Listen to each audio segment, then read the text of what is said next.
हिंदी कहानी बेशर्म औरत। लक्ष्मी के पति लक्ष्मण की चिता की राख अभी ठंडा भी नहीं हुई थी कि वह अपने प्रेमी किशन के घर में बैठ गई। सारी जात बिरादरी में उसकी थू-थू हो रही थी।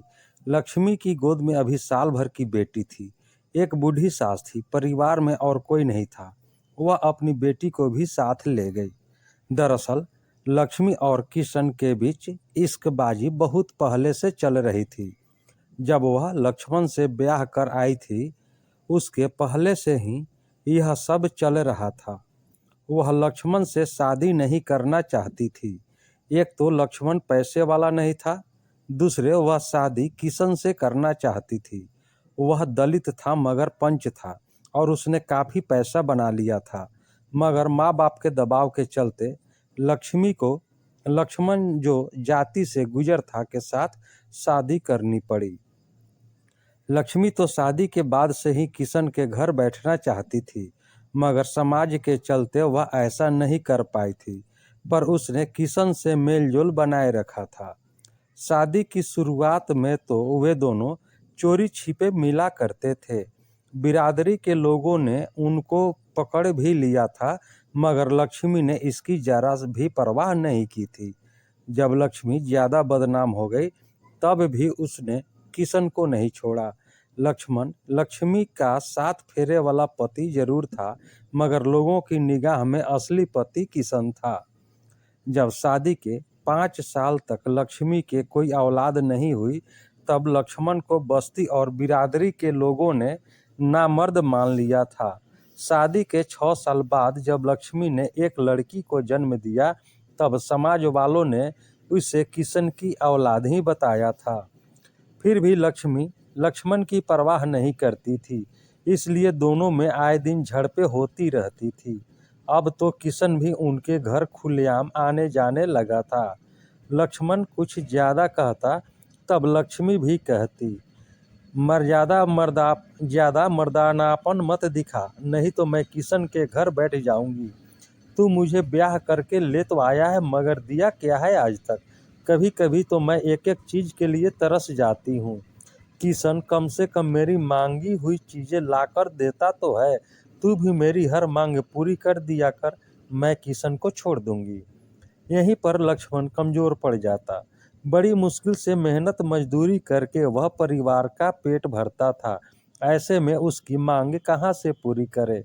स्त्री हट के आगे वह हार जाता था, अंदर ही अंदर वह कुढ़ता रहता था, मगर लक्ष्मी से कुछ नहीं कहता था। मुंहफट औरत जो थी, उसकी ज़रूरतें वह कहाँ से पूरी कर पाता। इसलिए किशन उसके घर में घंटों बैठा रहता। रहा सवाल लक्ष्मी की सास का, तो वह भी नहीं चाहती थी कि किशन उसके घर में आए। एक दिन उसकी सास ने कह भी दिया था, बहू पराए मर्द के साथ हंस हंस कर बातें करना, घर में घंटों बैठा कर रखना एक शादीशुदा औरत को शोभा नहीं देता है।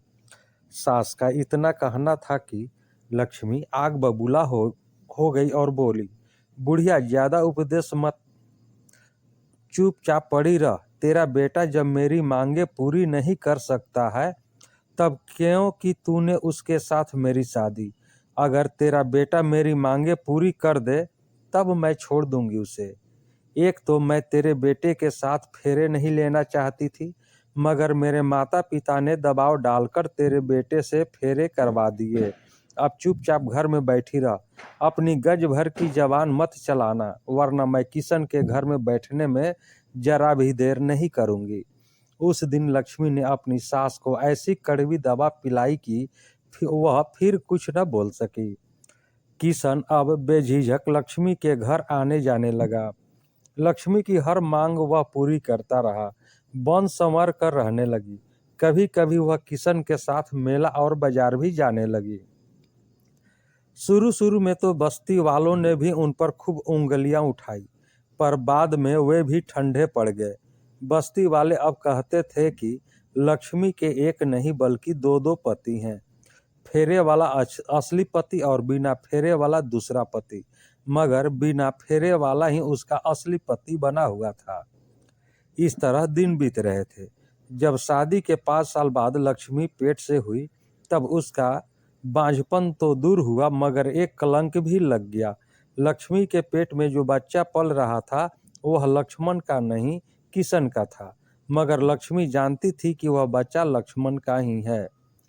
बस्ती वालों ने एक के यही रट पकड़ रखी थी कि यह बच्चा किशन का ही है, मगर जहर का यह घूंट उसे पीना था। बस्ती वाले कुछ भी कहे मगर सास को खेलने के लिए खिलौना मिल गया। लक्ष्मण पिता बन गया और नामर्दी से उसका पीछा छूट गया। बस्ती वाले और रिश्तेदार सब लक्ष्मण को ही कोसते कि तू कैसा मर्द है जो अपनी जोरू को किशन के पास जाने से रोक नहीं सकता। घर में आकर किशन तेरी जोरू पर डोले डाल रहा है, फिर भी तू नामर्द बना हुआ है, निकाल क्यों नहीं देता उसे? लक्ष्मण को तू अपनी लुगाई का खसम नहीं लगता है, बल्कि तेरी जोरू का खसम किशन लगता है। लक्ष्मण इस तरह के न जाने कितने लांछन बस्ती वालों और रिश्तेदारों के मुंह से सुनता था, मगर वह एक कान से सुनता और दूसरे से निकाल देता, क्योंकि लक्ष्मी किसी का कहना नहीं मानती थी। कई महीनों से एक पुल बन रहा था, वहां लक्ष्मण भी मजदूरी कर रहा था, मगर अचानक एक दिन पुल का एक हिस्सा गिर गया। 6 मजदूर उसमें दब गए, उनमें लक्ष्मण भी था। हाहाकार मच गया। पुलिस तत्काल वहां आ गई। पत्रकार उस पुल की क्वालिटी पर सवाल उठाकर ठेकेदार को घेरने लगे और फिर गुस्साई भीड़ वहां जमा हो गई। पुल का टूटा मलबा उठाया गया। उन 6 लाशों को पुलिस ने पोस्टमार्टम कराया और उनके परिवारों को लाशें सौंप दी। जब लक्ष्मण की लाश उसकी झोंपड़ी में लाई गई तब उसकी मां पछाड़े मारकर रोने लगी। लक्ष्मी लाश पर रोई जरूर, मगर केवल ऊपरी मन से। लोक लाज के लिए उसके आंखों में आंसू जरूर थे, मगर वह अब खुद को आजाद मान रही थी। समाज की निगाहों में लक्ष्मी विधवा जरूर हो गई थी, मगर वह अपने को विधवा कहाँ मान रही थी। पति नाम का जो सामाजिक खूंटा था उससे वह छुटकारा पा गई थी। लक्ष्मण तो मिट्टी में समा गया, मगर समाज की रीति रिवाज के मुताबिक 13वीं की रस्म भी निकली थी। समाज के लोग जमा हुए। रसोई क्या क्या बनाई जाए, मिठाई कौन सी बनाई जाए, यह सब लक्ष्मण की माँ से पूछा गया। तब उसने अपनी बहू से पूछा, बहू कितना पैसा है तेरे पास? मुंहफट लक्ष्मी बोली, तुम तो ऐसे पूछ रही हो सासू माँ जैसे तुम्हारा बेटा मुझे कारू का खजाना दे गया है। तेरा क्या मतलब है? सास जरा तीखी आवाज में बोली। मतलब यह है सासू माँ, मेरे पास फूटी कौड़ी भी नहीं है, मगर रस्में तो पूरी करनी पड़ेगी। तुम करो, वह तुम्हारा बेटा था, लक्ष्मी ने जवाब दिया। जैसे तेरा कुछ भी नहीं लगता था वह, सवाल करते हुए सास बोली। करना तो पड़ेगा, बिरादरी में नाक कटवानी है क्या? देखो अम्मा, तुम जानो और तुम्हारा काम जाने। मैंने पहले से ही कह दिया है कि मेरे पास देने को फूटी कौड़ी नहीं है, इनकार करते हुए लक्ष्मी बोली। ऐसे इनकार करने से काम कैसे चलेगा? 13वीं तो करनी पड़ेगी, चाहे तू इसके लिए अपने गहने बेच दे, सास बोली। मैं गहने क्यों बेचूं? बेटा आपका भी था, आप अपने गहने बेचकर बेटे की 13वीं कर दीजिए, उल्टे गले पड़ते हुए लक्ष्मी बोली। सास बहू के बीच लड़ाई सी छिड़ गई। दोनों इसी बात पर अड़ी रही। बिरादरी वालों ने देखा दोनों जानी दुश्मन की तरह अपनी अपनी बात पर अड़ी हुई थी। लोगों के समझाने का कोई असर भी नहीं पड़ रहा है। तब वे तुम दोनों मिलकर फैसला कर लेना कहकर चले गए।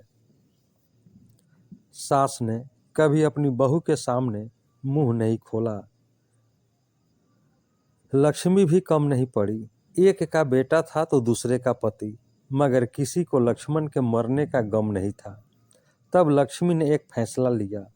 कुछ कपड़े बैग में रखे, साथ में गहने भी, और अपनी बच्ची को उठाकर वह बोली, अम्मा जी मैं जा रही हूँ। कहाँ जा रही है? सास ने जरा गुस्से से पूछा। मैं किशन के घर में बैठ रही हूँ। आज से मेरा वही सब कुछ है। बेहाया, बेशर्म, इतनी भी शर्म नहीं है। अपने खसम की राख अभी ठंडी भी नहीं हुई और तू किशन के घर बैठने जा रही है। बिरादरी वाले क्या कहेंगे। सास गुस्से से उबल पड़ी थी। आगे फिर उसी गुस्से से बोली, जब से इस घर में आई है ना, बेटे को सुख से जीने नहीं दिया और न मुझे, न जाने किस जन्म का बैर निकाल रही है मुझसे। सास का बड़बड़ाना जारी था, मगर लक्ष्मी को न रुकना था न वह रुकी। चुपचाप झोंपड़ी से वह बाहर चली गई। सारी बस्ती ने उसे जाते देखा, मगर कोई कुछ भी नहीं बोला। दोस्तों, यह कहानी आपको कैसी लगी?